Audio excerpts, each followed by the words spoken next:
Very good morning to the class. आज हम लोग बात करेंगे द डेवलपमेंट एडमिनिस्ट्रेशन।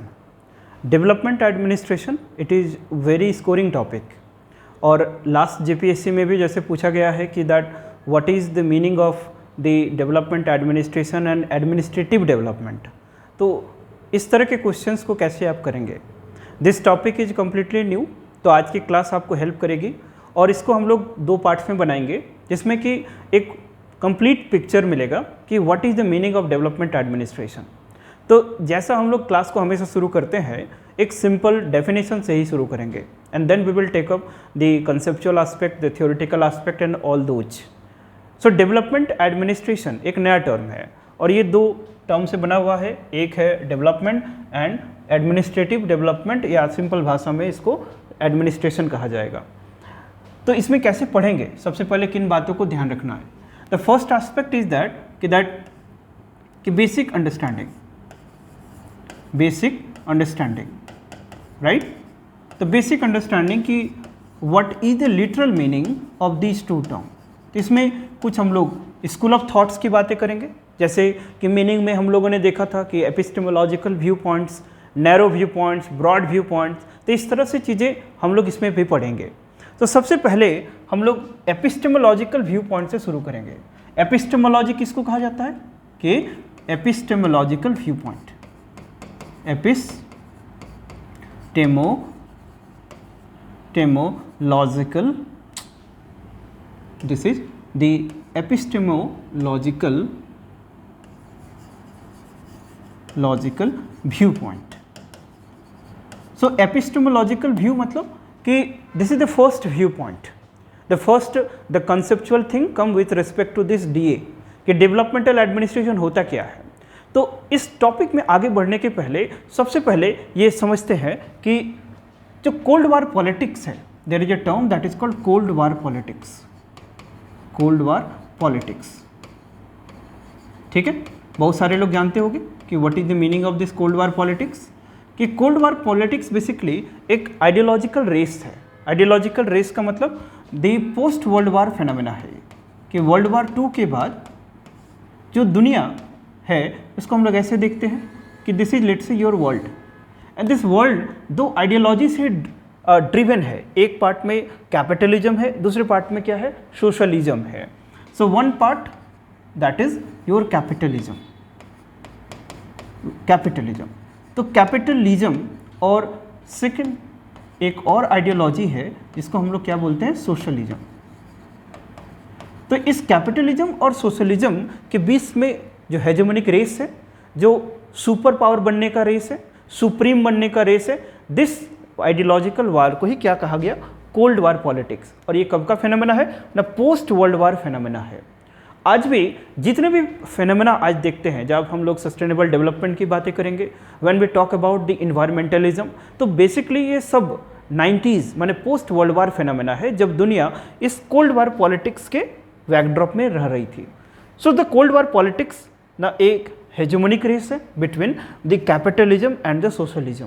कैपिटलिज्म एक आइडियोलॉजी है जो किस चीज़ पे फोकस करेगा, द मार्केट प्रिंसिपल पे। It focus on the market principle या फिर market policies. And the socialism ये किस चीज़ पे फोकस करेगा, it focused on the state led policies, माने it focused on the state ownership, ठीक है। तो ये बेसिक डिफरेंस है। ये अनदर टॉपिक है, ये पॉलिटिक्स में या फिर इंटरनेशनल रिलेशंस में इसको कभी बताएंगे, कोल्ड वार पॉलिटिक्स। लेकिन अभी फिर ये समझिए कि that post world war time में the world divided into the two parts, the one part is driven by the capitalism, another part is driven by the socialism.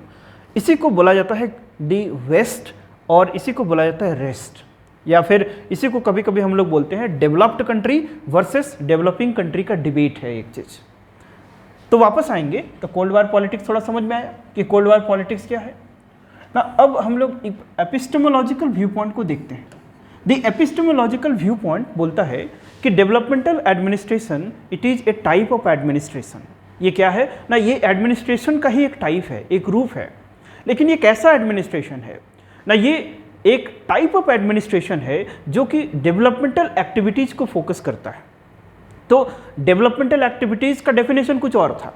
आज के टाइम में जब हम लोग बातें करते हैं कि जस्ट हमारे पास गुड इंफ्रास्ट्रक्चर होने चाहिए, गुड हेल्थ, एजुकेशन, ये सारी चीज़ें होनी चाहिए, लेकिन साथ ही साथ हम लोग के पास गुड लिविंग कंडीशंस भी होने चाहिए, गुड लॉ एंड ऑर्डर भी होना चाहिए, वुमेन एम्पावरमेंट की भी बातें होनी चाहिए। तो ये सब चीज़ों को हम लोग हॉलमार्क ऑफ डेवलपमेंट कहते हैं। वाई? क्योंकि development is a multi dimensional concept.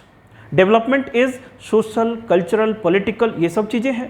लेकिन जो डेवलपमेंट का डेफिनेशन है ये basically it was a outsource concept, it was a dictated concept.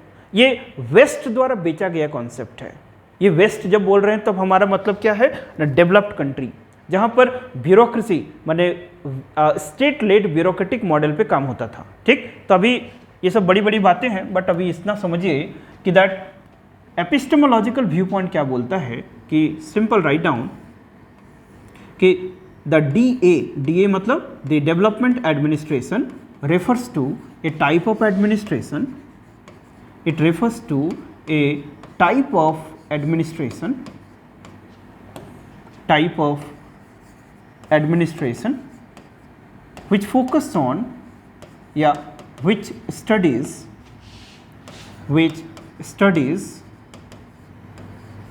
developmental activities, which studies the developmental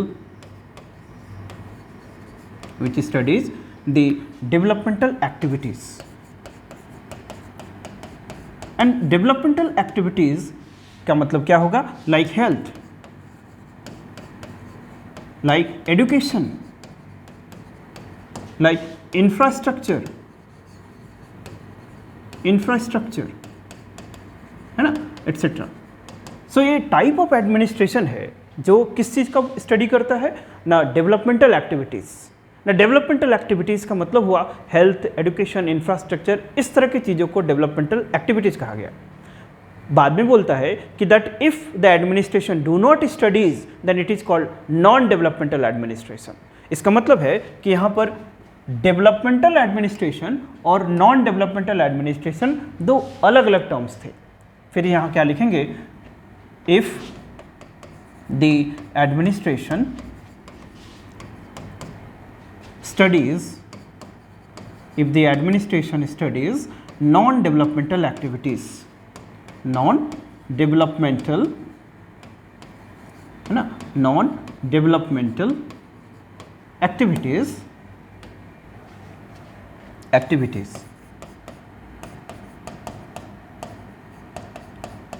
तो एक कैटेगरी ऑफ एक्टिविटीज है जिसको कहा गया कि डेवलपमेंटल एक्टिविटीज, और एक कैटेगरी ऑफ एक्टिविटीज है जिसको क्या बोल रहा है, non developmental activities.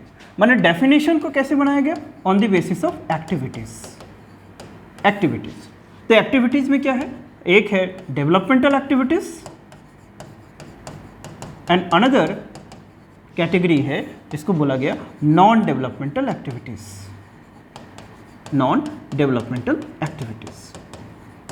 So what is DA basically क्या है ना, डेवलपमेंटल एडमिनिस्ट्रेशन किस चीज़ को स्टडी करेगा, डेवलपमेंटल एक्टिविटीज़। यदि एडमिनिस्ट्रेशन नॉन डेवलपमेंटल एक्टिविटीज़ को स्टडी करेगा तो उसको क्या कहा जाएगा, नॉन डेवलपमेंट एडमिनिस्ट्रेशन माने NDA। तो जैसे नॉन डेवलपमेंटल एक्टिविटीज में किन को रखा गया, जैसे कि लॉ एंड ऑर्डर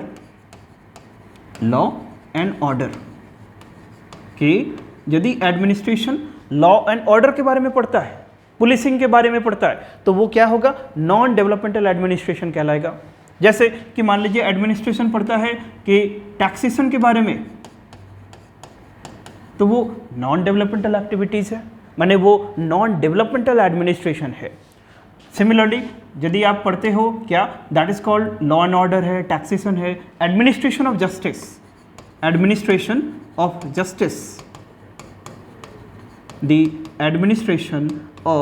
जस्टिस, ठीक, एटसेट्रा।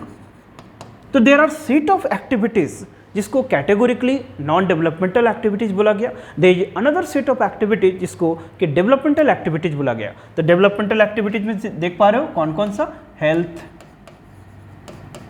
देन एजुकेशन है ना, देन इंफ्रास्ट्रक्चर। तो इस तरह के एक्टिविटीज़ को क्या कहा जाता है? We call it developmental activities. So यदि एडमिनिस्ट्रेशन इन एक्टिविटीज़ के बारे में स्टडी करेगा तो हम लोग इसको कहेंगे ना development administration. We call it DA, माने development administration. And if the administration studies these activities then we call it non development administration. माने डेवलपमेंट एडमिनिस्ट्रेशन का डेफिनेशन किस तरह से शुरू होता है? एक वाटर टाइट डिवीजन डेफिनेशन से। लेकिन मुझे बताओ कि डेवलपमेंट एडमिनिस्ट्रेशन का ऑब्जेक्टिव और ये जो डेफिनेशन है वो सब्सटैंटिव है कि सुपरफिशियल है, सुपरफ्लस है? ऐसा कभी हो सकता है ना? आज हम लोग बात कर रहे हैं कि दैट डेवलपमेंट माने एम्पावरमेंट, है ना? तो इसको थोड़ा ब्रॉड करेंगे तो यहाँ पर एक लाइन सिर्फ लिखेंगे कि this definition is a superfluous definition. Note करके एक पॉइंट लिखेंगे कि that this definition is a superfluous definition. This definition is a superfluous definition. This definition is a superfluous definition and it is not a desirable definition. And it is not a desirable definition. Desirable definition. Got it? थोड़ा समझ में आया DA का शुरुआत कि जो epistemological view point है यहाँ से शुरू करेंगे। एपिस्टेमोलॉजिकल व्यू पॉइंट एक वाटर टाइट डिवीजन से शुरू करता है कि that DA simply refers to a type of administration जो एक सेट ऑफ एक्टिविटीज़ को ही स्टडी करता है जिसको डेवलपमेंट एक्टिविटीज़ कहा गया। And the developmental activities include health, education, infrastructure. समझ पा रहे हो? लेकिन यदि एडमिनिस्ट्रेशन लॉ एंड ऑर्डर के बारे में स्टडी करता है, यदि एडमिनिस्ट्रेशन ऑफ जस्टिस के बारे में स्टडी करता है, यदि एडमिनिस्ट्रेशन टैक्सेशन के बारे में स्टडी करता है, तब ये डेवलपमेंटल एक्टिविटीज नहीं है। ये कैसी एक्टिविटीज है? Non developmental activities. एंड इस तरह के एडमिनिस्ट्रेशन को हम लोग नॉन डेवलपमेंट एडमिनिस्ट्रेशन कहेंगे। But this definition in modern time it is not acceptable definition. This is a superfluous definition, है ना? It is not substantive definition and this definition is also not desirable definitions. तो what is this developmental administration more? तो इसको समझने के लिए अब हम लोग थोड़े अनदर स्कूल ऑफ थॉट्स या थोड़ा थियोरेटिकल बैकग्राउंड समझेंगे सो दैट कि हमारे पास एक वर्केबल अंडरस्टैंडिंग डेवलप हो, राइट? तो अब क्या लिखेंगे ना? In order to understand and in order to develop a workable understanding, let's take some school of thoughts, है ना? अब हम लोग क्या आगे बढ़ेंगे? Then you simply write the concept of development administration, ना? Second topic,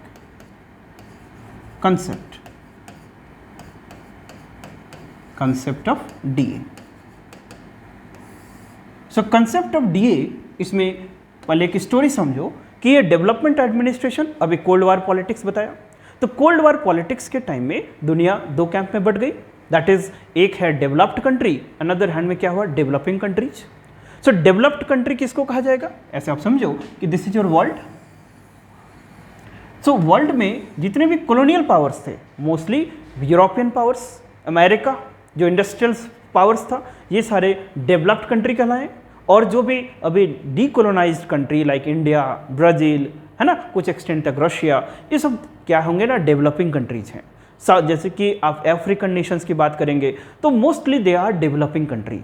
सो ये जो डेवलपिंग और डेवलप्ड का नोशन है, माने आइडिया है, ये किस बेसिस पे था? इकोनॉमिकल बेसिस पे था। कैसे इकोनॉमिकल बेसिस? तो इसको ऐसे समझेंगे, the world has two division, one is called developed countries, developed, ठीक है, एक को क्या कहा जाएगा? Developed country. और दूसरे पार्ट में कौन होंगे ना? Developing countries. दूसरे पार्ट में हमारे पास क्या है? डेवलपिंग कंट्रीज है। और ये जो डेफिनेशन है, जो डिवीजन है डेवलपिंग और डेवलप का, ये किस बेसिस पे है? इकोनॉमिकल बेसिस पे। अभी समझेंगे what is the basis? It is the economical.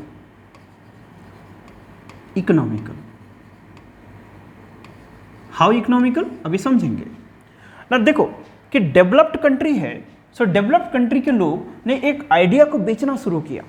ये डेवलप्ड कंट्री मोस्टली कौन थे ना, colonial powers, the colonial powers थे, जिन्होंने एक्सप्लॉयटेशंस, जिन्होंने कॉलोनियलिज्म, मर्केंटिलिज्म, इंडस्ट्रियल रिवॉल्यूशंस के बेनिफिट्स के चलते वहाँ पर गुड इंफ्रास्ट्रक्चर हुआ, गुड रोड्स हो गए, गुड हेल्थ कंडीशंस हो गया, गुड स्कूल्स हो गया, गुड कॉलेजेस हो गया। तो उन कंडीशंस को क्या कहा कि ये डेवलपमेंट है। और ये सारे कंडीशन मिसिंग होंगे, क्यों? क्योंकि अभी तक ये गुलाम थे, क्योंकि यहाँ पर फाइनेंशियल रिसोर्सेस नहीं था, न्यूली इंडिपेंडेंट हुए हैं, इसलिए इनके पास सबसे बड़ा प्रॉब्लम्स क्या होगा, पॉवर्टी। इनके पास सबसे बड़ा प्रॉब्लम क्या होगा, एजुकेशन नहीं है, इंफ्रास्ट्रक्चर नहीं है, रोड नहीं है। क्यों? क्योंकि ये कॉलोनियलिज्म के योक में, रूल में रह रहे थे। तो अभी डेवलप्ड कंट्रीज में कुछ चीजें हैं, उनको क्या कहा गया, कंडीशंस ऑफ डेवलपमेंट। क्या कहा जाएगा ना, conditions of development. We call it the conditions of development, conditions of development. Conditions of development समझ पा रहे हो? जैसे कि गुड स्कूल्स, जैसे कि गुड स्कूल्स, जैसे कि गुड रोड, जैसे कि good schools, colleges, road, health, जैसे कि गुड एजुकेशन, ठीक। और जैसे कि एक कंडीशन में एक टर्म यूज करते हैं, that is called balance polity, balance polity. और क्या यहां पर मिलेगा आपको, that is called political stability. आपको क्या मिलेगा, द पॉलिटिकल स्टेबिलिटी। और क्या मिलेगा, ब्यूरोक्रेटिक इफिशियंसी। और क्या मिलेगा, द ब्यूरोक्रेटिक इफिशियंसी, है ना, ब्यूरोक्रेटिक इफिशियंसी। ये कहाँ मिल रहा है ना, डेवलप्ड कंट्रीज में, जिसको कि हम लोग वेस्टर्न वर्ल्ड बोलते हैं। तो डेवलप्ड कंट्रीज में क्या है ना, there is called conditions of development. और what is this condition of development?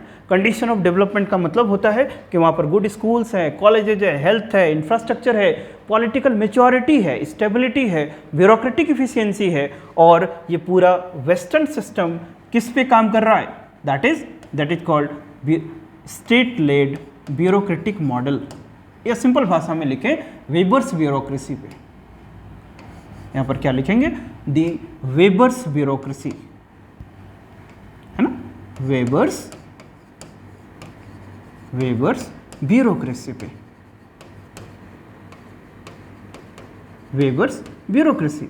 अभी ब्यूरोक्रेसी पूरा पढ़ चुके हैं, है ना। ब्यूरोक्रेसी दिखता है आप लोग को कि मैक्स वेबर ने स्ट्रक्चरल एंड फंक्शनल को बताया था, स्ट्रक्चरल फीचर्स की बात कर चुके हैं, एंड ब्यूरोक्रेसी के लिमिटेशंस की भी बात कर चुके हैं। ब्यूरोक्रेसी कैसा है, it is the power instrument. और लिमिटेशंस में क्या है, लिमिटेशंस में क्या था, इंस्टीट्यूशनल कैरेक्टर, याद है सबको ना, ठीक है। तो ये है हमारा वेस्ट, जिसको कि डेवलप्ड कंट्री कहा गया, जिसमें कंडीशंस ऑफ डेवलपमेंट है। और इसी आइडियाज को बेचा गया कि दूसरे हैंड में देखें तो जो डेवलपिंग कंट्रीज है वहाँ पर क्या है, कंडीशंस ऑफ अंडर डेवलपमेंट या कंडीशन ऑफ नॉन डेवलपमेंट है, the conditions of non development, conditions of non development है, कंडीशंस ऑफ नॉन डेवलपमेंट, ठीक है। देखो उस समय के जो वेस्टर्न थिंकर्स लोग बहुत चालू हुआ करते थे। कभी हम लोग सोचे हो कि जो इंडिया इतने सालों तक गुलाम रहा, तो गुलाम सिर्फ पॉलिटिकली गुलाम था? नहीं, हम लोग को पहले कल्चरली गुलाम बनाया गया। कल्चरली माने गुलाम कैसे बोलते हैं हम लोग, कि we become the colony culturally, कि हमारे जो एंशिएंट पास्ट है, हमारा जो कल्चरल हिस्ट्री है, उसको सब्जुडाइज किया गया, कि हम लोग कभी भी यूनाइटेड थे ही नहीं। हमारा सिविलाइजेशन 5000 ईयर से ज़्यादा है। इस तरह की बातें हमें नहीं बताई जाती थी, क्योंकि इंडस वैली सिविलाइजेशंस की बातें करेंगे तो उस समय यूरोप का क्या रेलेवेंस है, क्या आइडेंटिटी, कुछ भी नहीं है। वो तो हो सकता है नंग धड़ंग रहते होंगे, बट हमें ये बताया गया कि the Europeans are the most smart people, है ना। ये अलग एस्पेक्ट है कि मैग्ना कार्टा वगैरह के बाद वहाँ कॉन्स्टिट्यूशनलिज्म का एलिमेंट आया, जो हमारे इंडियन कॉन्टेक्स्ट में बहुत दिनों तक मिसिंग था। ये अलग एस्पेक्ट है। लेकिन जैसे सिविलाइजेशन की बातें करेंगे, सिविलाइजेशंस के प्रॉस्पेरिटी की बातें करेंगे, तो हमारा जो सिविलाइजेशंस है one of the richest civilisations ever, क्योंकि इस तरह का 5000 ईयर्स 6000 ईयर्स का सिविलाइजेशन यूरोप के पास नहीं है, अमेरिका के पास नहीं है। लेकिन हमें कल्चरली बताया गया कि we were never united culturally, हम लोग हमेशा ही गुलाम रहे हैं। तो हमको ऊपर डोमिनेट किया गया कि यूरोपियंस है स्मार्ट पीपल, इंडियंस है ब्लैक पीपल्स, इंडियंस है narrow, covered, politically disunited, isolated. लेकिन यूरोपियंस हैं smart, God has sent us, cultured people. तो इस तरह से कहीं ना कहीं फीलिंग्स क्रिएट करते हुए भी हमें गुलाम किया गया, डिवाइड एंड रूल पॉलिसी के थ्रू, एंड फिर बाद में पॉलिटिकल गुलाम किया गया। समझ पाए दोनों का डिफरेंस? तो ये जो वेस्टर्न पावर्स हैं वो हमेशा इस तरह से खेलते थे। जब डेवलपमेंट का आइडिया को बनाया गया तो डेवलपमेंट है कुछ नहीं, ग्रोथ को ही डेवलपमेंट बना के बेचा गया। तब हम लोग 80s तक 90s तक आते आते डेवलपिंग कंट्री को समझ में आया कि बेटा ये प्रॉब्लम, ये सॉल्यूशन कुछ नहीं है, ये तो और प्रॉब्लम्स क्रिएट करते जा रहा है हमारे कंडीशंस में, है ना। कोई चीज़ें आप नहीं समझे रहोगे तो प्रॉब्लम ही होगा। तो अभी हम लोग इसी चीज़ को समझेंगे जिसमें कंसेप्ट ऑफ डेवलपमेंट पढ़ रहे हैं। तो पहले लिख लो कि यहाँ पर वेस्ट में क्या है ना, कंडीशंस ऑफ डेवलपमेंट है, और डेवलपिंग कंट्री के कॉन्टेक्स्ट में क्या है, कंडीशंस ऑफ नॉन डेवलपमेंट है। The conditions of non development में सब सारे में नोट लगा दो तो ये मिल जाएगा। तो एक दो पॉइंट लिखेंगे कि यहाँ पर कि क्या है आपका, द पॉलिटिकल इमेच्योरिटी है, the political immaturity, political immaturity है। यहां पर ब्यूरोक्रेसी कैसा है, इफिशिएंट ब्यूरोक्रेसी है, लेकिन यहां ब्यूरोक्रेसी कैसा हो जाएगा, ब्यूरोक्रेटिक करप्शन हो जाएगा, bureaucratic corruption, bureaucratic corruption. Rest जो गुड स्कूल, कॉलेजेस, हॉस्पिटल्स नहीं है यहाँ पर। और क्या यहाँ पर मिलेगा आपको, पॉवर्टी, बैकवर्डनेस एटसेट्रा लिख दो। तो ये सारी चीज़ें आप लिख लेंगे कि दैट दोनों ही कॉन्टेक्स्ट में एक वेस्टर्न थिंकर्स ने एक आइडिया क्रिएट किया कि जो वेस्ट है यहाँ पर कंडीशंस ऑफ डेवलपमेंट है, और जो डेवलपिंग कंट्रीज है वहाँ पर कंडीशंस ऑफ नॉन डेवलपमेंट है। और ये डेवलपमेंट नॉन डेवलपमेंट कैसा, ये डिफाइंड किया गया कैसे कि ये है तो डेवलपमेंट है और ये है तो आपका नॉन डेवलपमेंट है।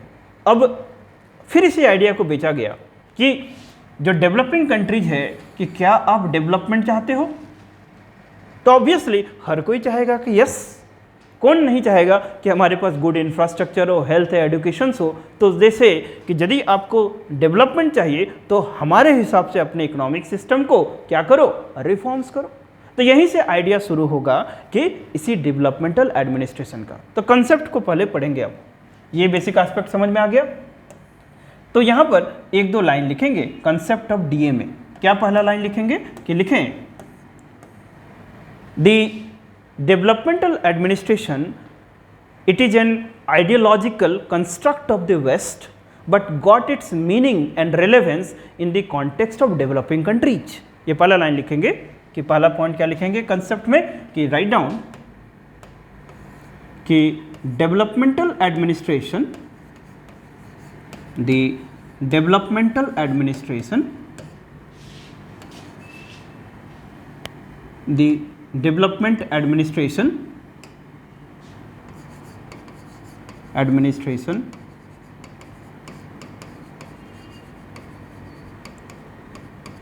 it is an ideal, it is a mental construct, it is a mental construct of the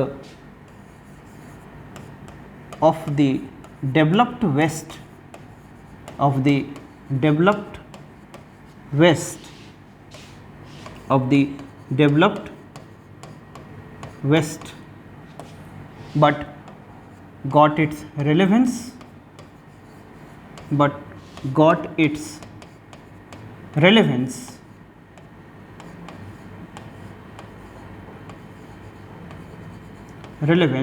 in the context of developing countries, in the context of developing countries, in the context of developing countries, है ना। इसको ध्यान से समझो क्या बोला ये development administration ये मेंटल कंस्ट्रक्ट है, ये क्रिएटेड कॉन्सेप्ट है जो कि किसने बनाया, डेवलप्ड वेस्ट ने बनाया। लेकिन इसका जो मीनिंग है, इसका जो रेलेवेंस है वो किसके कॉन्टेक्स्ट में मिलता है, डेवलपिंग कंट्रीज के कॉन्टेक्स्ट में मिलता है।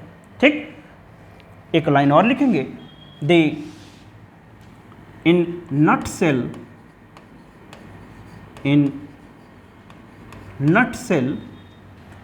DA माने development administration focused on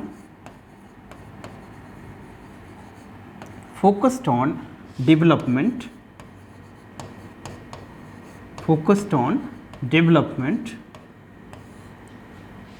which emphasized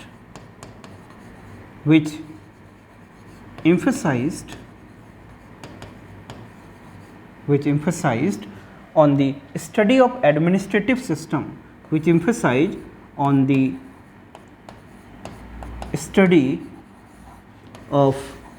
administrative system, AS माने administrative system in the context of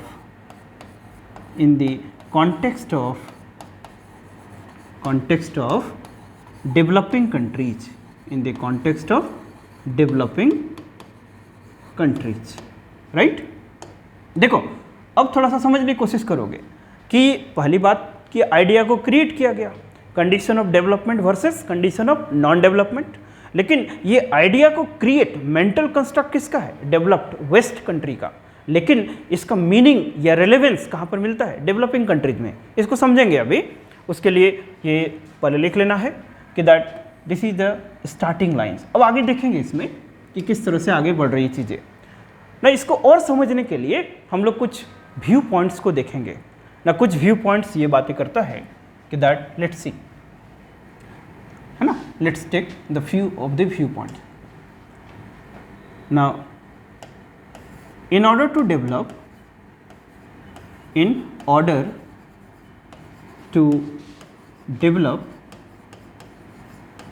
a workable understanding,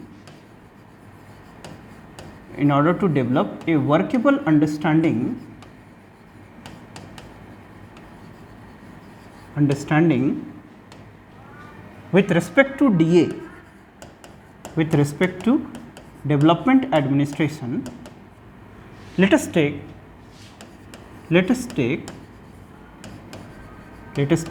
the viewpoints of some scholars. Let us take the viewpoints of few individual scholars,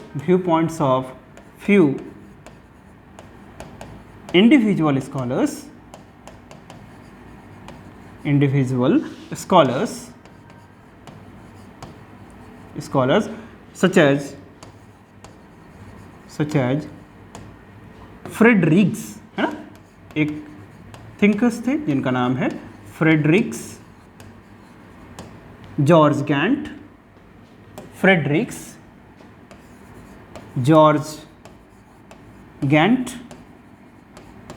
विडनर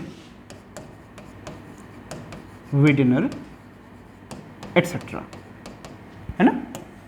ना एक workable understanding के लिए ये तो हमें समझ में आया कि it is a mental construct, ये एक आइडिया है जिसको वेस्ट ने क्रिएट किया, लेकिन what is its relevance, where you got the relevance, इसका मीनिंग कहाँ पता चलता है, इसका मीनिंग है कहाँ पर, डेवलपिंग कंट्रीज में। और डेवलपमेंटल एडमिनिस्ट्रेशन का ओवरऑल ऑब्जेक्टिव क्या है, डेवलपमेंट को स्टडी करना, लेकिन किसके थ्रू, एडमिनिस्ट्रेटिव सिस्टम्स को रिफॉर्म करना या एडमिनिस्ट्रेटिव सिस्टम को पढ़ना जो कि डेवलपिंग कंट्रीज में है। थोड़ा समझ पा रहे हो कि एक लाइन में इसको ऐसे फ्लो चार्ट में बताए कि development administration refers to study about administrative system, study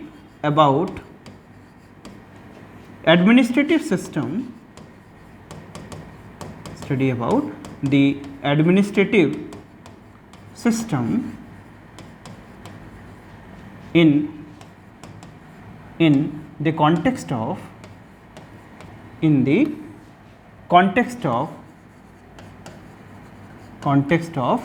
developing countries, in the context of developing countries,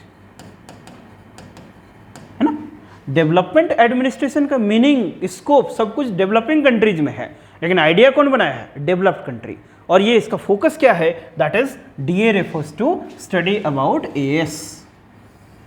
DA refers to study about AS, administrative system. तो एडमिनिस्ट्रेटिव सिस्टम वेबर के concept में बात कर चुके हैं हम लोग ना। ब्यूरोक्रेसी किस अथॉरिटी से बनता है? That is legal rational authority. उसी तरह से जब हम लोग डेवलपिंग कंट्रीज पे आते हैं तो डेवलपिंग कंट्रीज में वेबर के साथ साथ फ्रेडरिक्स बहुत इंपॉर्टेंट हो जाता है। अभी रिक्स का नाम लिखे थे कि रिक्स, कि अभी रिक्स के व्यू पॉइंट को थोड़ा डीए के कॉन्टेक्स्ट में समझते हैं, तब हमें और बेटर पिक्चर क्लियर होगा। फ्रेडरिक्स के बारे में एक लाइन याद रखो कि फ्रेडरिक्स एक इकोलॉजिकल थिंकर्स थे। ये अलग एस्पेक्ट है, सिर्फ यहाँ पर एक नोट करके लिखेंगे फ्रेडरिक्स, नोट करके लिखेंगे कि दैट फ्रेडरिक्स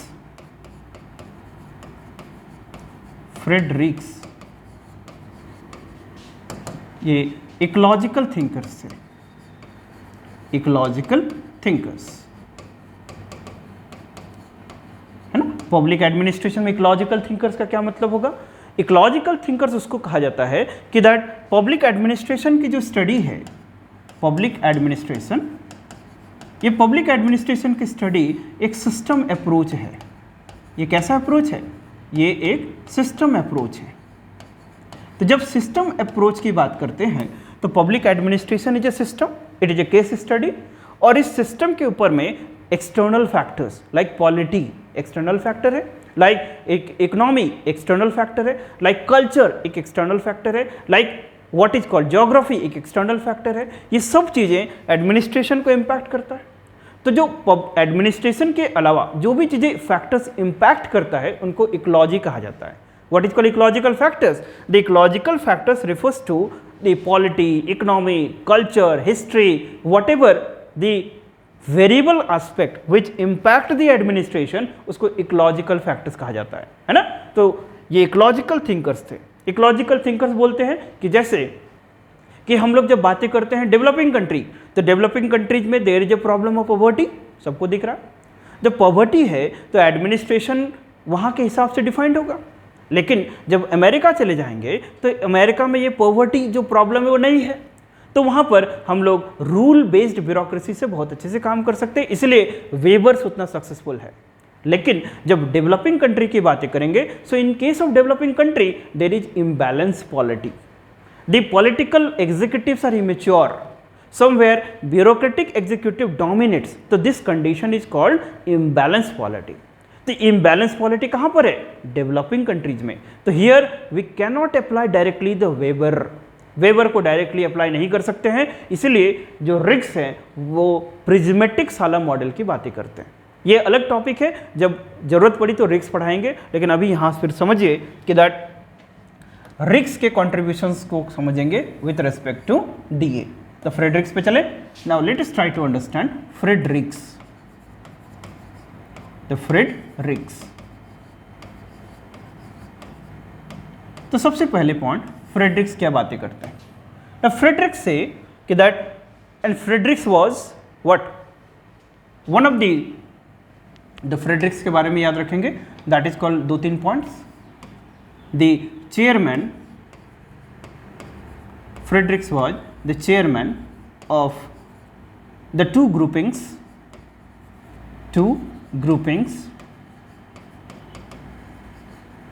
पहला that is called CPG,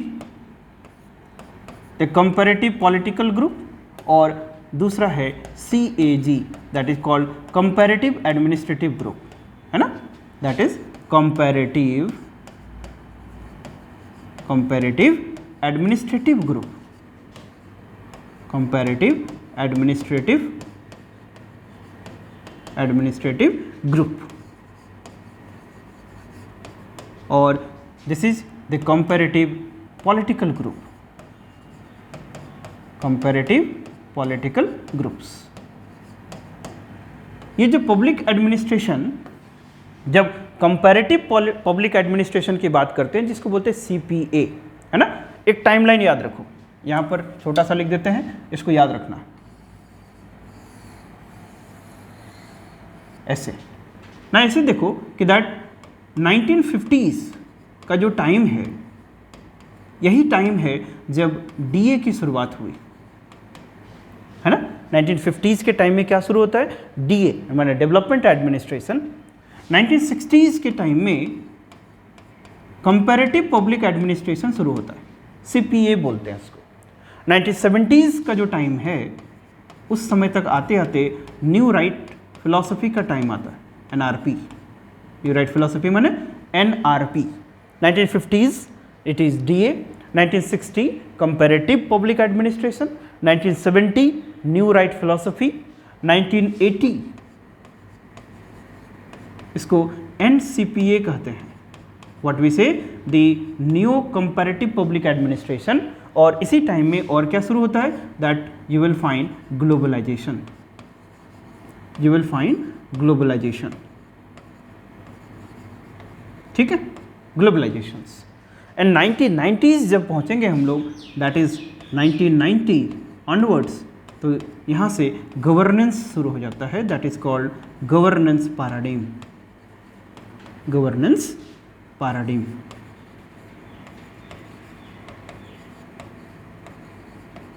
इसको याद रखना, जैसे कि small timeline when you read the public administration कि ये डिसिप्लिन कब कब किन किन चीज़ों पे फोकस रखा। That is the 50s, this was the time जब पब्लिक पॉलिसी और डेवलपमेंटल एडमिनिस्ट्रेशन पे फोकस था।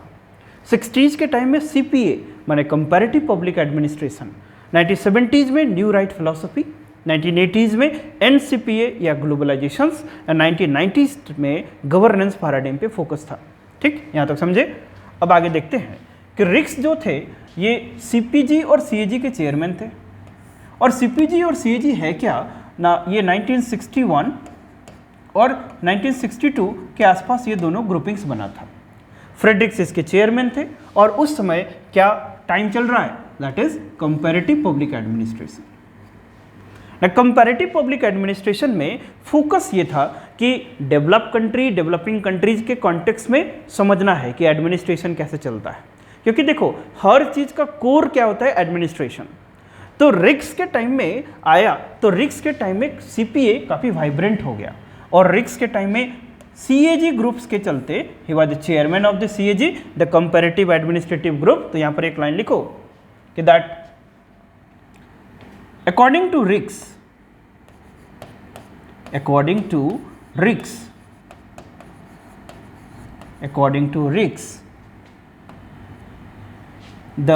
during the comparative public administration माने CPA, the focus was on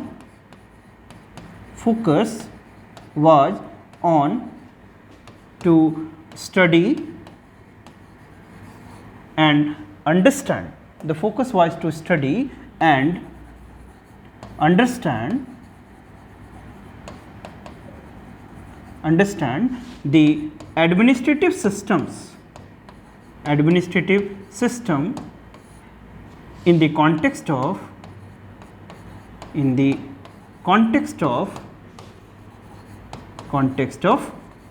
developing countries, in the context of developing countries।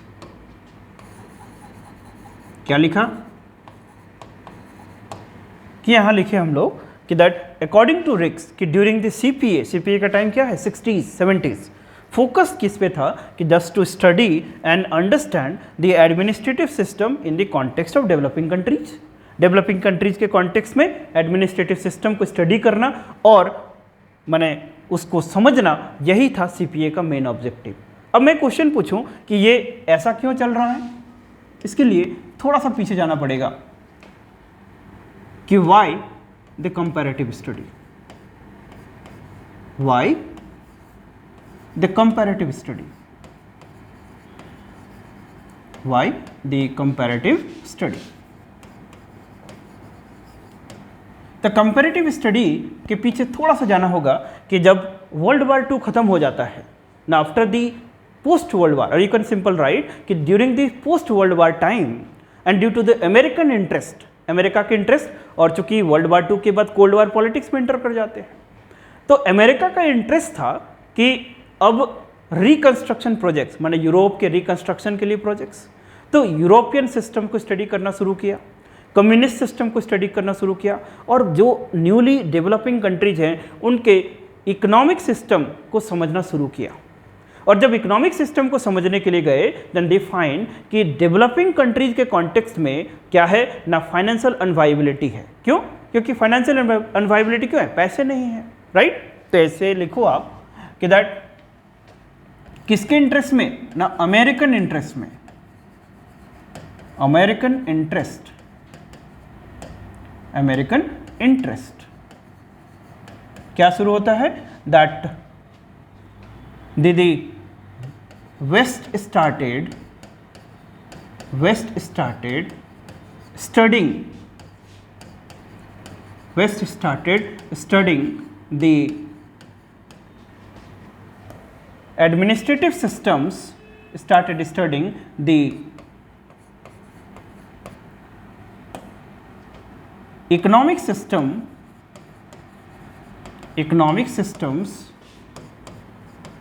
of European countries, of the European countries,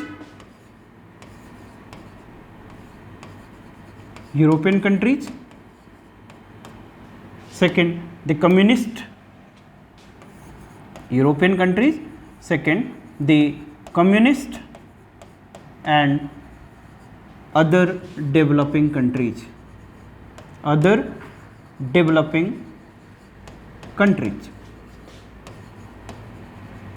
ठीक है। ये सारी चीजें शुरू होती है अमेरिकन इंटरेस्ट में कि दैट दे स्कॉलर्स, जो वेस्टर्न स्कॉलर्स थे, दे स्टार्टेड स्टडिंग क्या क्या ना, यूरोपियन कंट्रीज में क्या प्रॉब्लम्स है, दे कम्युनिस्ट सिस्टम में, डेवलपिंग कंट्रीज के सबके एडमिनिस्ट्रेटिव सिस्टम को पढ़ना शुरू किया, और they found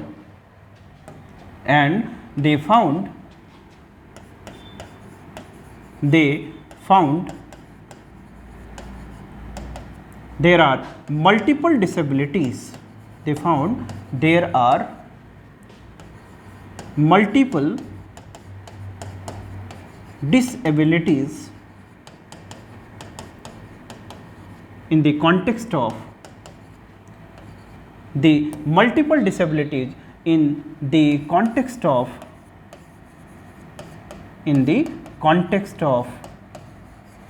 developing countries, in the context of developing countries। ठीक है, ये किन का व्यू पॉइंट है ना, रिक्स का व्यू पॉइंट है। रिक्स क्या बोलते हैं कि दैट कि जब एक कंपैरेटिव स्टडी शुरू हुआ, तो कंपैरेटिव स्टडी में क्योंकि यूरोपियन सिस्टम के पास तो कैपिटलिस्ट मॉडल है, तो आपके पास केस स्टडीज बहुत कम है, सो दैट इज वाई लोगों ने कम्युनिस्ट सिस्टम को भी स्टडी करना शुरू किया, डेवलपिंग कंट्रीज में स्टडी करना शुरू किया, और देखा कि जो एडमिनिस्ट्रेटिव सिस्टम है वहाँ के केस में बहुत सारे डिसेबिलिटीज़ हैं। देयर आर मल्टीपल डिसेबिलिटीज माने कमी। तो क्या क्या कमी है डेवलपिंग कंट्रीज में कि गुड इंफ्रास्ट्रक्चर नहीं है, हेल्थ नहीं है, एजुकेशन नहीं है, वो सारी कमी थी। तो these are called the multiple disabilities. कहाँ पर? डेवलपिंग कंट्रीज में।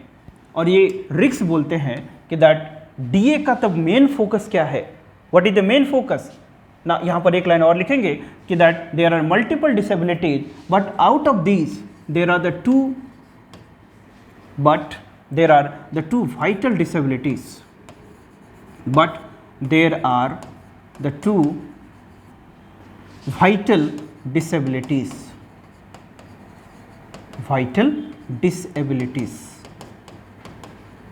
है ना। बोला कि बहुत डिसेबिलिटीज है। डिसेबिलिटीज माने limitation, problems, health, education, infrastructure, lack of empowerment, lack of participation, that is called political immaturity, bureaucratic corruptions, है ना। सो ये सारे डिसेबिलिटीज़ हैं। ये कहाँ पर देखा गया? डेवलपिंग कंट्रीज में। लेकिन out of these there are the two vital disabilities. कौन कौन से? Number 1 that is called the lack of political stability, lack of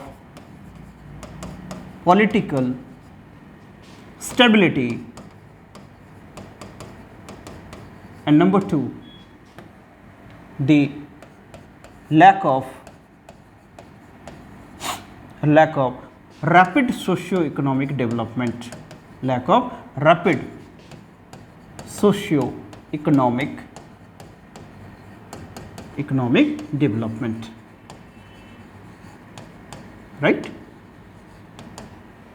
So these are the two things कि रिक्स से कि there are multiple disabilities but out of these there are the two vital disabilities. कि पहला चीज क्या है? There is called lack of political stability, वहाँ पर पॉलिटिकल स्टेबिलिटी नहीं है. दूसरा lack of rapid socio economic development, कि रैपिड सोशियो इकोनॉमिक डेवलपमेंट का भी कमी है, माने मशीनरी का कमी है. He further said so the DA captures the two aspect, है ना, ये लिखेंगे. सो development administration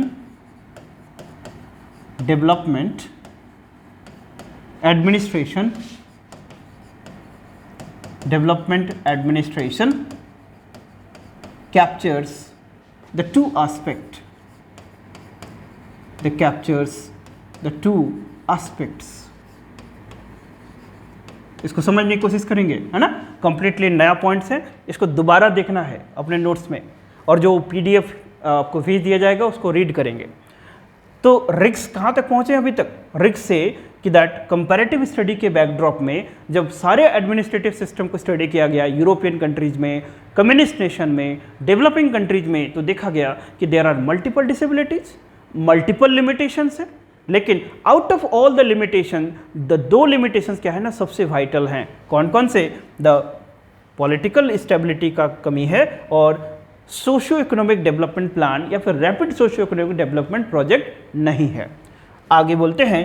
तो यहाँ पर जो डेवलपमेंट एडमिनिस्ट्रेशन हुआ, इस कंसेप्ट का ये दो एस्पेक्ट को कैप्चर करेगा. पहला, the first is the development of administration, development of administration, development of administration, and दूसरा एडमिनिस्ट्रेटिव डेवलपमेंट. दूसरा एडमिनिस्ट्रेटिव डेवलपमेंट, एडमिनिस्ट्रेटिव डेवलपमेंट, है ना. यही पिछला JPSC का क्वेश्चन था. क्या बात, JPSC का क्वेश्चन है ना, यही JPSC 2021 का PYQ है कि that the differentiate between the development of administration and administrative development. 40 number का क्वेश्चन था. तो बेसिकली आपको थोड़ा फ्रेडरिक्स की थ्योरी कोट करनी थी और इस तरह से आपको आंसर्स लिखना था. अब हम लोग आगे देखते हैं कि DA capture the two aspect. Number 1 that is development of administration and number 2 the administration of development या simply administrative development. Getting my point? इसको समझो पहले.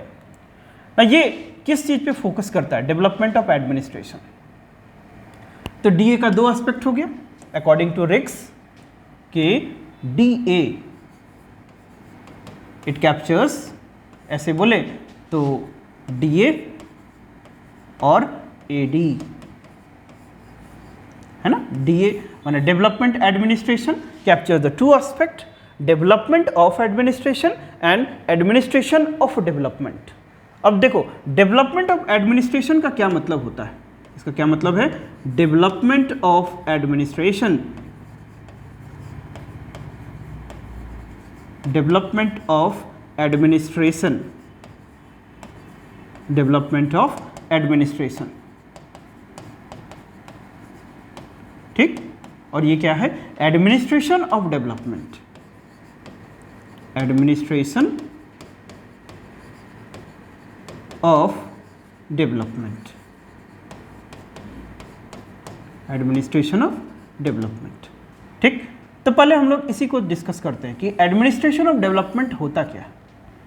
सभी को पता है ये जो डेवलपमेंट बार बार ये टर्म यूज हो रहा है, तो पहले भी हम लोग बात कर चुके हैं कि डेवलपमेंट का मतलब क्या हो गया, हाउ यू विल डिफाइन कि development starts from empowerment, development starts from empowerment, ये सभी को पता है, डेवलपमेंट स्टार्ट्स फ्रॉम एम्पावरमेंट। कि development it is a what that is called multi dimensional concept. Development में इकोनॉमिक, सोशल, कल्चरल, पॉलिटिकल सभी आता है। तो ये सब कैसे होगा ना, जब डेवलपमेंटल एक्टिविटीज का इफेक्टिव सुपरविजन होगा, है ना। डेवलपमेंटल एक्टिविटीज का मतलब देखो, एक कॉन्सेप्ट को समझो कि दैट जब हम लोग एडमिनिस्ट्रेशन का डेफिनेशन बता रहे थे कि how you will define the administration, और ड्विट वाल्डो व्यू पॉइंट्स को आप याद करो, है ना। पब्लिक एडमिनिस्ट्रेशन का डेफिनेशन में ड्विट वाल्डो ये क्या बोलता था कि ड्विट वाल्डो से कि what is the public administration, public administration refers to a systematic effort, है ना, it refers to a systematic effort, it refers to a systematic effort undertaken by the state or the government, effort undertaken by the state or the government for the well-being of the society। यही है simple भाषा and the most acceptable definition of public administration कि it refers to a systematic effort undertaken by the government for the wellbeing of the people towards the society. Now what is the meaning of the government, and one government includes the legislative, executive and judicial organs, तीनों organs होते हैं। तो जब Dwight Waldo बोलता है कि that this is the public administration, now the administration of development का मतलब है कि ये जो डेवलपमेंट बोल रहे हैं, ये डेवलपमेंट कब पॉसिबल है, जब effective allocation of public values होगा, जब effective implementation of laws and policies होगा। इसका मतलब है कि जो एक्टिविटीज़ है जिनको डेवलपमेंटल एक्टिविटीज बोल रहे हैं, उनका इफेक्टिव सुपरविजन होगा। तो ये एस्पेक्ट क्या बातें करता है, द एडमिनिस्ट्रेशन ऑफ डेवलपमेंट इस चीज़ की बातें करेगा कि that effective supervision, the effective supervision of administration, effective supervision of administration। समझ में आया कुछ, या क्या लिखा हुआ है, एडमिनिस्ट्रेशन माने सुपरविजन ऑफ डेवलपमेंट, डेवलपमेंट कौन करता है ना, एडमिनिस्ट्रेटिव सिस्टम। तो इफेक्टिव सुपरविजन ऑफ एडमिनिस्ट्रेशन, या फिर ऐसे लिखें एडमिनिस्ट्रेटिव सिस्टम। अब मुझे बताओ ये एडमिनिस्ट्रेटिव सिस्टम है क्या, एडमिनिस्ट्रेटिव सिस्टम ही तो है जिसको हम लोग सिंपल भाषा में क्या बोलते हैं, ब्यूरोक्रेसी। तो ब्यूरोक्रेसी में इफेक्टिव सुपरविजन कब होगा, जब पॉलिटिकल मास्टर, क्योंकि ब्यूरोक्रेसी का एक फीचर याद है, जो स्ट्रक्चरल फीचर्स में ये मान लेते हैं हमारा ब्यूरोक्रेसी है, और ब्यूरोक्रेसी में एक फीचर क्या था, नॉन ब्यूरोक्रेटिक हेड था, that is non bureaucratic head. तो ये नॉन ब्यूरोक्रेटिक कैसे होते हैं, इलेक्टेड होते हैं। इंडिया के केस में पॉलिटिकल एग्जीक्यूटिव्स होते हैं, that is called political masters, political masters. Getting my point. तो ब्यूरोक्रेसी में, जो ब्यूरोक्रेसी के ऊपर में इफेक्टिव सुपरविजन के लिए जो पॉलिटिकल मास्टर्स को मेच्योर होना पड़ता है, कि इमेच्योर होगा तो काम चलेगा ना, मेच्योर होना पड़ेगा। इनको कैसा होना पड़ेगा, मेच्योर, क्योंकि ब्यूरोक्रेसी तो इंस्ट्रूमेंटल है, मेरिटोक्रेसी है, तो ये तो ऑलरेडी रैशनल है ही, लेकिन इसके ऊपर में चेक्स एंड कंट्रोल के लिए आपको क्या चाहिए, जो पॉलिटिकल मास्टर्स हैं, एग्जीक्यूटिव्स हैं, वो मैच्योर होने चाहिए। तो डेवलपमेंट एडमिनिस्ट्रेशन का एक एस्पेक्ट ये है दैट कि it increase the developmental administration captures the two aspect, one aspect is administration of development. इसका मतलब है कि it simply refers to the effective supervision of administrative system through a environment which is characterized through political maturity। ठीक, तो developmental administration का ये एक aspect है कि पॉलिटिकल स्टेबिलिटी भी क्रिएट करना, द पॉलिटिकल मेच्योरिटी क्रिएट करना, है ना। तो ये किस चीज पे फोकस करेगा, the political maturity plus political stability, political stability. ये समझ में आया कुछ। अभी थोड़ा देर पहले जब फर्स्ट डेफिनेशन जो शुरू किए थे हम लोग, उसमें क्या बात किए थे कि रिक्स क्या बोलता है कि जो डेवलपिंग कंट्रीज है वहाँ पर मल्टीपल डिसेबिलिटीज है, लेकिन उसमें दो सबसे वाइटल डिसेबिलिटीज है। पहला एक पॉलिटिकल क्या है, लैक ऑफ पॉलिटिकल स्टेबिलिटी। तो ये डीए का एक हैंड किस पे फोकस करेगा कि पॉलिटिकल कंडीशन स्टेबल हो, पॉलिटिकल मैच्योरिटी हो। तो ये डेवलपमेंटल एडमिनिस्ट्रेशन का ऑब्जेक्टिव है, ये एक एस्पेक्ट हो गया। दूसरा और इसी को क्या कहा जाएगा, एडी माने एडमिनिस्ट्रेशन ऑफ डेवलपमेंट। लेकिन दूसरे हैंड पे चलते हैं, दूसरा हैंड बोलता है डेवलपमेंट ऑफ एडमिनिस्ट्रेशन, है ना, डेवलपमेंट ऑफ एडमिनिस्ट्रेशन, इसको हम लोग अब समझते हैं। तो second aspect that is development of administration, development of administration. अब ध्यान से समझो, what is this development of administration, मतलब ये फोकस करेगा कि increase the capacity of administrative system, है ना।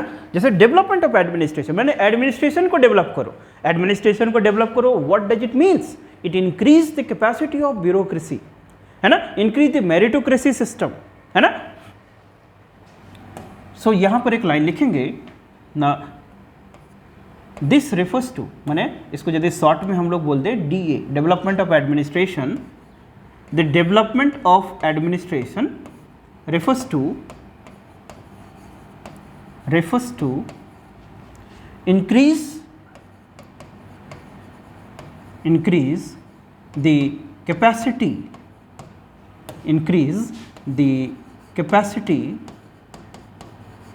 of administrative system, increase the capacity of administrative system. अब मुझे बताओ कि हम बात कर रहे हैं कैपेसिटी को इंक्रीज करना। जैसे हमारा पुलिसिंग सिस्टम है, तो पुलिसिंग सिस्टम एक हमारा क्या है, एडमिनिस्ट्रेटिव सिस्टम, है ना। There is called district administration, ये क्या है, एडमिनिस्ट्रेटिव सिस्टम। तो जब हम लोग वेबर की थ्योरी बात किए थे तो बहुत अच्छे से डिस्कस किए हैं कि एडमिनिस्ट्रेटिव सिस्टम एक मशीनरी है जिसके थ्रू गवर्नमेंट ऑपरेट्स करता है, ठीक। तो जैसे शुरू में क्या था, गवर्नमेंट में मोनार्की था, वो एक एडमिनिस्ट्रेटिव सिस्टम था। फिर जैसे फ्यूडल सिस्टम, वो एक एडमिनिस्ट्रेटिव सिस्टम था। जब हम लोग लीगल रेशनल अथॉरिटी की बात किए थे तब क्या बना था, ब्यूरोक्रेसी, वो एक एडमिनिस्ट्रेटिव सिस्टम है। तो वापस आएंगे, ये बात करता है कि increase the capacity of administrative system. क्या मतलब होगा इसका, इसका मतलब है कि एडमिनिस्ट्रेटिव सिस्टम की कैपेसिटी को आप कैसे इंक्रीज करोगे, है ना, एडमिनिस्ट्रेटिव सिस्टम, इसके कैपेसिटी को आप कैसे इंक्रीज करोगे। तो मैं कुछ पूछता हूँ, बताते जाऊँ कि जो रिक्रूटमेंट हो ऑफिसर्स का, एडमिनिस्ट्रेटिव सिस्टम माने ब्यूरोक्रेसी, जिसका पार्ट आप लोग बनेंगे इस एग्जाम के बाद, तो इसकी कैपेसिटी को, सिस्टम की कैपेसिटी को आप कैसे इंक्रीज करोगे। जैसे मैं बात करता हूँ कि आज हम लोग बोलते हैं कि the district administration is not functioning well, but can you think कि why the district administration is not functioning well. आज हम लोग बात करते हैं कि कहीं ना कहीं government is a failing organisations. तो फिर कभी सोचे हो कि why this government is a failing organisations. जैसे कि public sector enterprises are not profit making organisations, तो कभी सोचे हो कि why they are not profit making organisations. तो यहाँ पर कैपेसिटी की बातें होती है।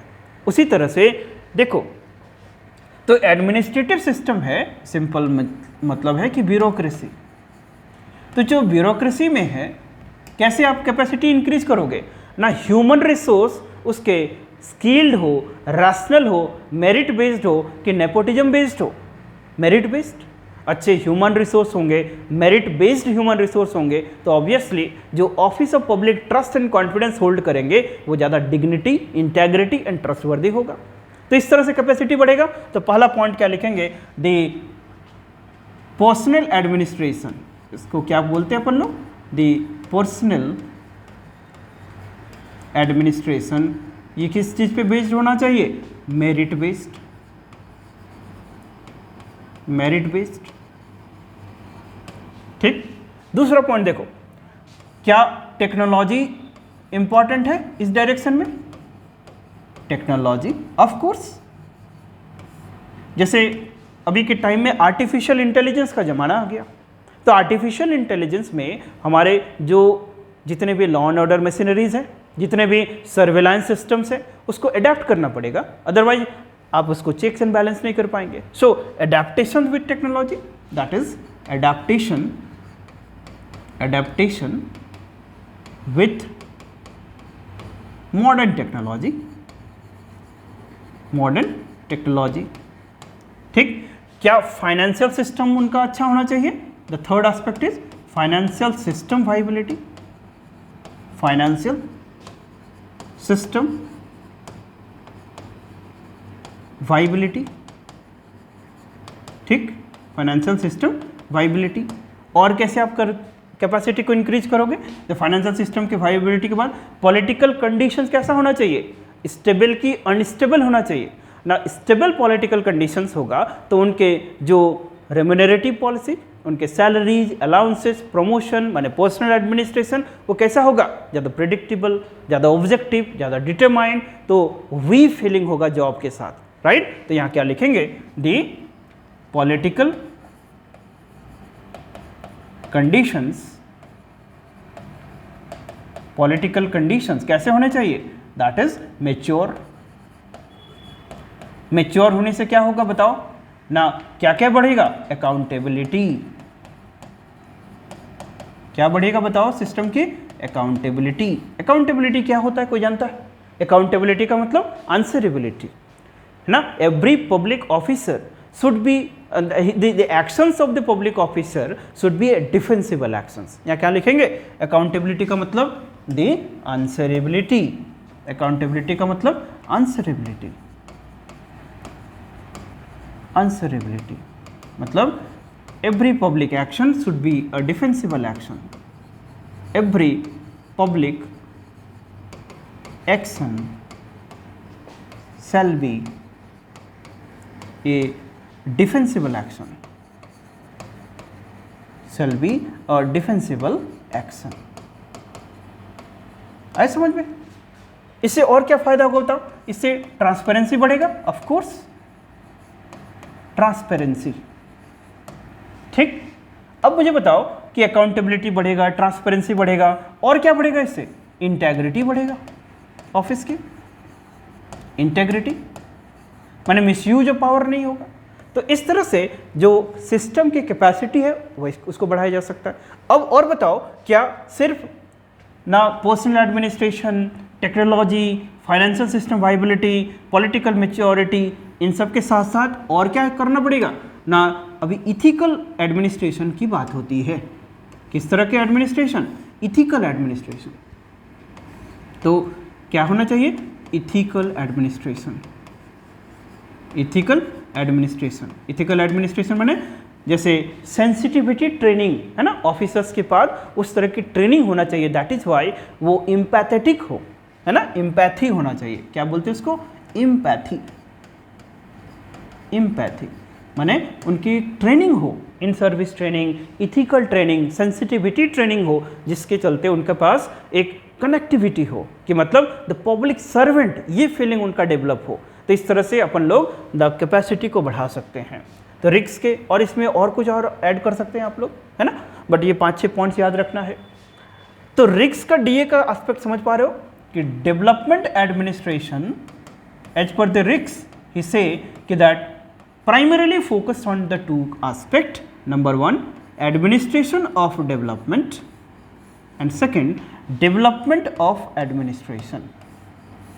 ठीक, तो यहाँ पर एडमिनिस्ट्रेशन ऑफ डेवलपमेंट में क्या बात करता है कि effective supervision of developmental activities, कि जो एडमिनिस्ट्रेशन जो भी काम करता है उस पर इफेक्टिव सुपरविजन हो, मतलब वो किस डायरेक्शन में जा रहा है, पॉलिटिकल स्टेबिलिटी के डायमेंशन में, पॉलिटिकल मैच्योरिटी के डायरेक्शन में जा रहा है। एक एस्पेक्ट ये बोलता है। तो डीए का एक काम क्या है, that is what, that is effective supervision, effective supervision, ठीक। और वहीं दूसरे हैंड में सिर्फ पॉलिटिकल मेच्योरिटी तक ही सीमित नहीं रहा, then he further went and he से डेवलपमेंट ऑफ एडमिनिस्ट्रेशन मैंने also increase the capacity of what administrative system, मैंने रैपिड सोशियो इकोनॉमिक डायमेंशन वाला याद रखो, और ये क्या था पॉलिटिकल मेच्योरिटी वाला डायमेंशन। तो पॉलिटिकल मेच्योरिटी इससे हो गया, और यहाँ क्या फोकस करेगा, that is the development of administration मैंने increase the capacity, increase the capacity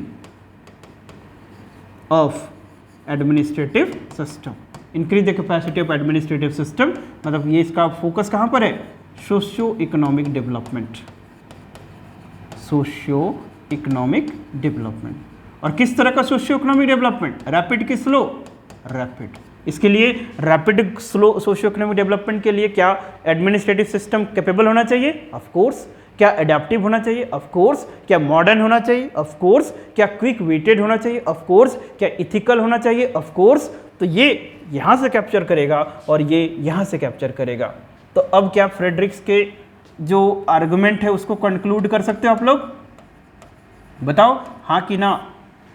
development administration refers to what, a type of administration which focused on moving away from a condition of multiple disability to a condition of inability, empowerment, flexibility and liberty, है ना। इसको लिखा दे क्या, सो write down, लिख लो, write down कि that conclude करो रिक्स के आर्गुमेंट को।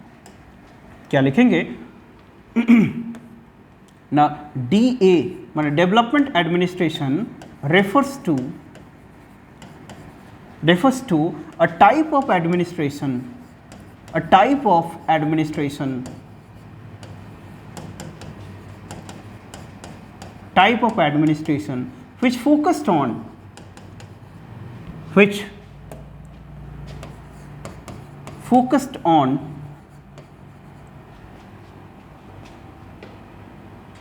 development of administration, focused on development of administration through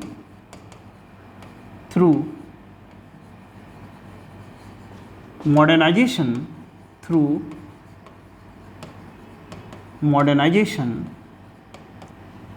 and increasing the capacity, modernization and increasing the capacity of administrative system, the capacity of administrative system in one hand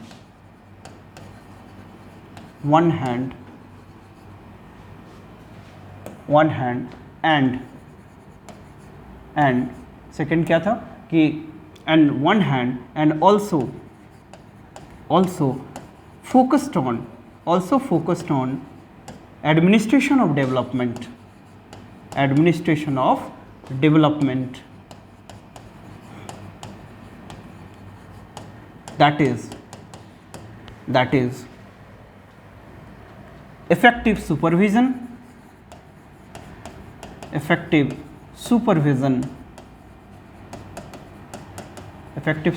क्या, effective supervision of developmental activities, effective supervision of developmental activities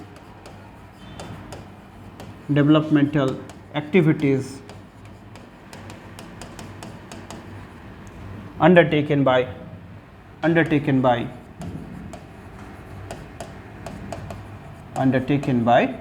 administration,